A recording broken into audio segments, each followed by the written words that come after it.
is the process of focusing on a particular object in the environment for a certain period of time.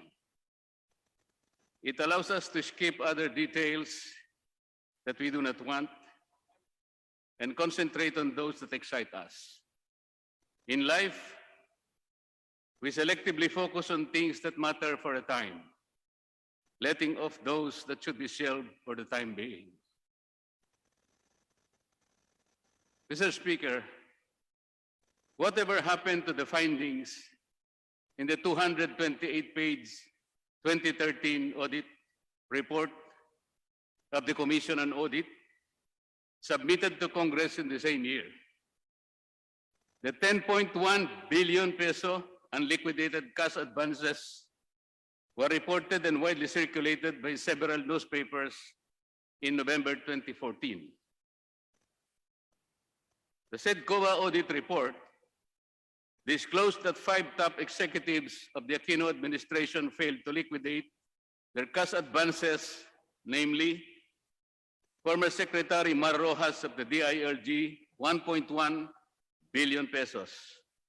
Former Secretary Voltar Gasmin of the DND, 685.6 million pesos.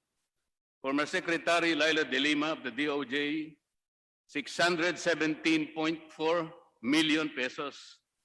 Former Secretary Dinky Soliman of the DSWD, 452.5 million pesos. And former Secretary Proceso Alcala of the DA, 354.5 million pesos. This was so alarming that one of our colleagues, who was also then an incumbent member of the 16th Congress, the Honorable Roman Romulo, filed House Bill 1287. Said bill sought to make infraction prima facie proof of embezzlement.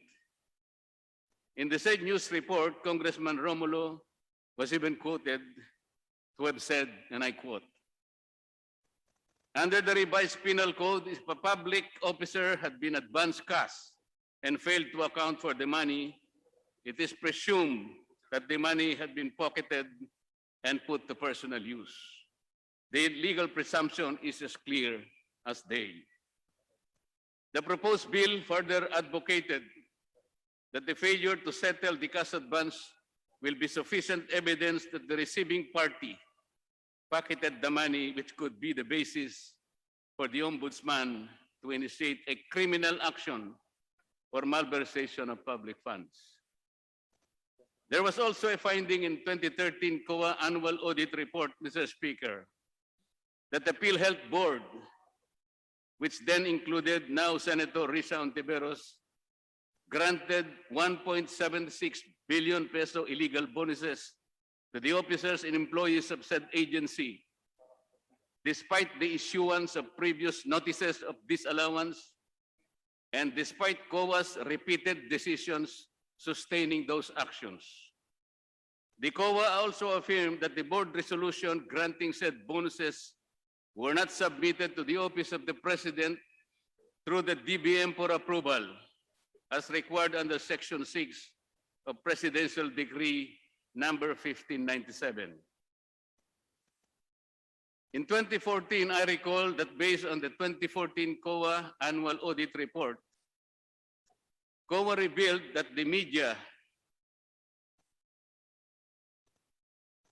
it was revealed to the media that the DILG has yet to account for more than 7 billion pesos worth of funds transferred for various projects implemented under the term of then Secretary Mar Rojas.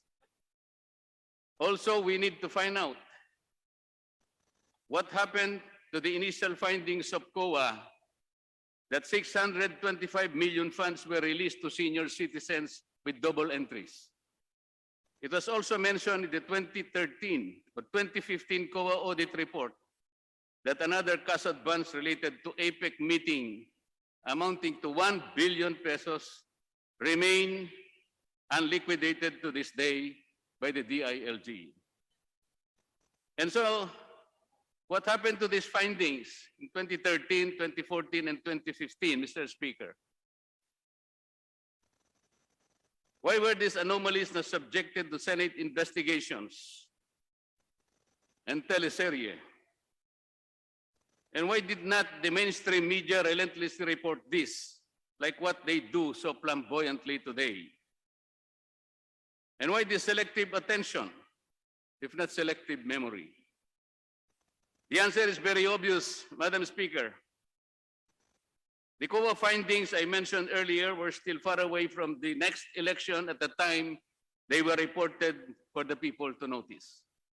Enterprising politicians know only too well that they will not earn any point in doing so.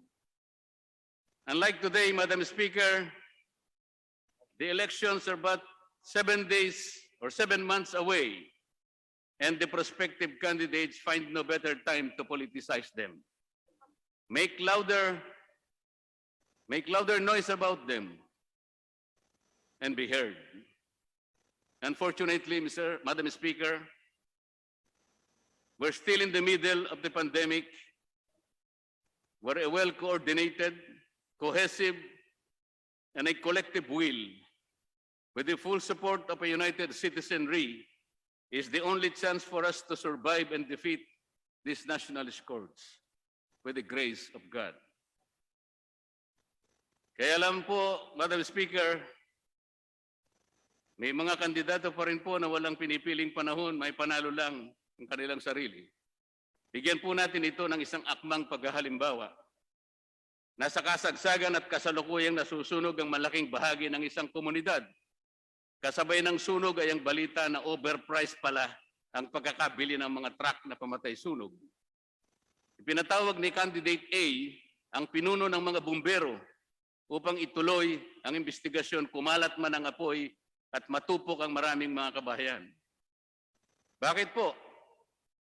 Dahil ito ay tiyak na makasisira sa reputasyon ni Candidate B na kaibigan ng supplier ng fire trucks na kalaban niya sa eleksyon at pambato ng administrasyon.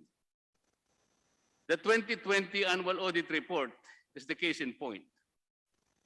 Released sometime in June this year, it covered several departments, DILG, DSWD, DepEd, DA, DOTR, DOH, and a score of others more. Madam Speaker.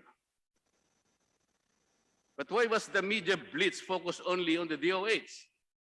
First, because the COA arbitrarily trumpeted that the 67.3 billion pesos spent by the DOH in battling the pandemic was allegedly attended by deficiencies.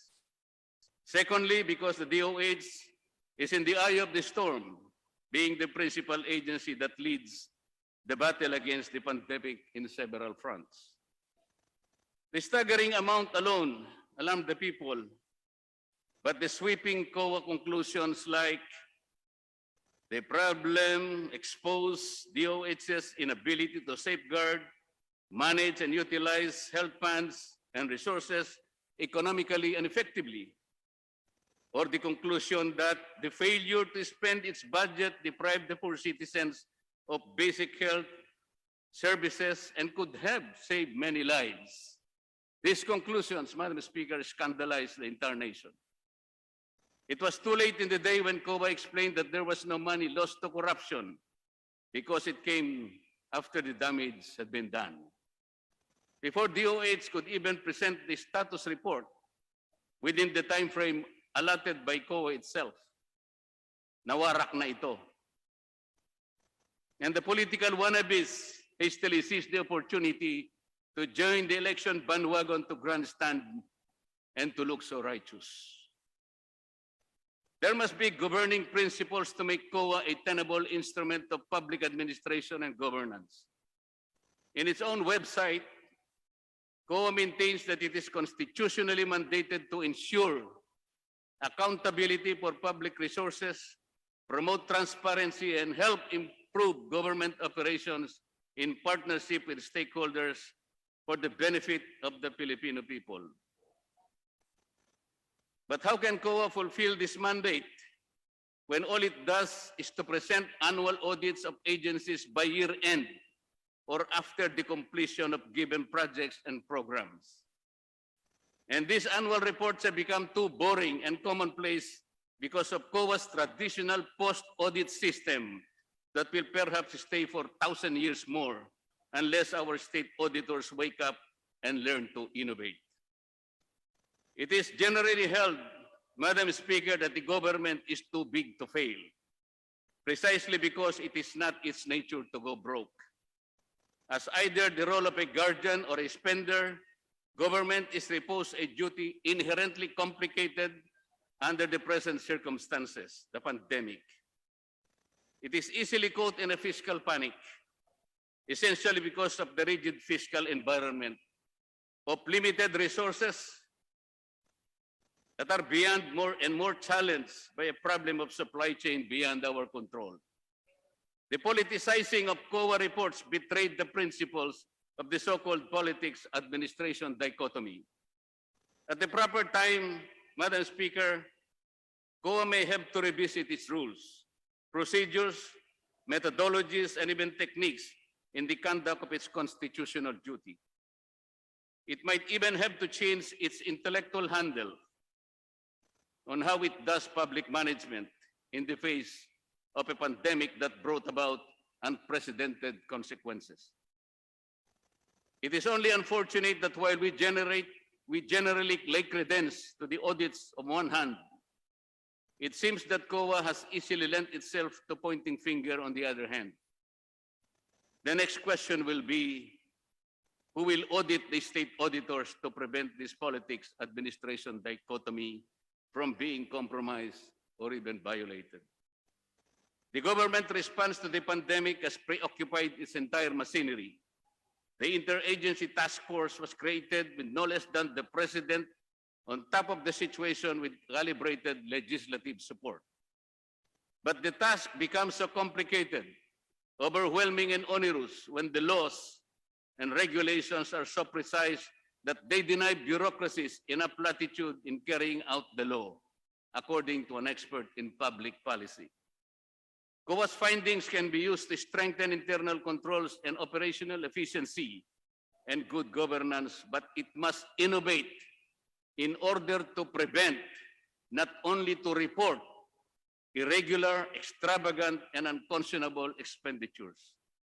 Given the express mandate in Article 9D, Section 2, Paragraphs 1 and 2 of the Philippine Constitution. State auditors must resist the tug of watchdogs and must recognize the need for improvement rather than posturing as know-it-all experts. Madam Speaker, according to H. George Frederickson, eminent fellow of the National Academy of Public Administration in the United States, the ongoing dynamics within the range of political and administrative values should not be one of conflict, compromise, and change, but rather one of harmony, cooperation, and continuity. Sometimes departments are best enabled when certain procedural constraints that agencies are supposed to rigidly observe are liberalized when conditions so warranted. After